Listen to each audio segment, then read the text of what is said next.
In this lesson, we will cover questions from Unit 6, Section 6.2, Slopes of Parallel and Perpendicular Lines. Question 1. Determine the slope of the line that is parallel to this line segment. So we have to refresh the definition of parallel. When we talk about parallel slope of two lines, we have to make sure that both of them would have the exact same slope. So our first thing we have to do is find the slope of this particular line before we can determine what the slope of the next line that is parallel to this one would be. So we're just going to find slope. So m equals, m is representing slope. Rise is 1 to 3 units. And our run would 1, 2, 3, 4, 5, 6, 7 units.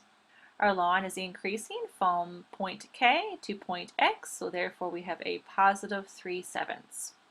And if we want a line that will be parallel to this line KX, we would need to make sure that it would have the same slope.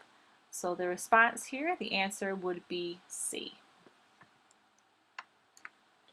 Question 2, EFGH is a parallelogram. Is it a rectangle? Justify your answer. So parallel and perpendicular lines can be used to extend to geometric shapes. And when we talk about questions similar to this, we need to know the characteristics that go along with each geometric shape. So in this question, in order to determine if it is a rectangle, we need to make sure that the opposite sides have parallel slope.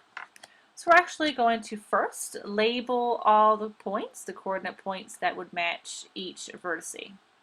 So E is going to have a point of -1 and 3. F is -3 and -2. G will be 0 and -3. And H will be 2 and 2. So that's always our first step, is to label the vertices and see what points they are located and where those are located on the parallelogram, or if it is a rectangle.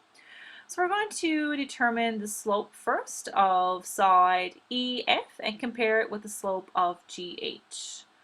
We need to see if those will produce the same slope, and if they are parallel lines. So E and F, we're going to have -2 subtract 3 divided by -3 subtract -1. So that's going to give us -5 divided by -2, and we will have a slope of 5/2 positive. We're going to do the same thing now with slope. So we did E and F, we're going to do G and H, the other side, same process, using our slope formula. So we're going to have 2 subtract -3 and 2 subtract 0.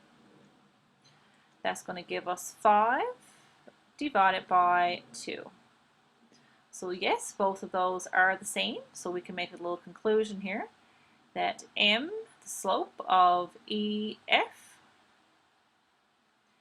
equals the slope of GH. So therefore, they are parallel.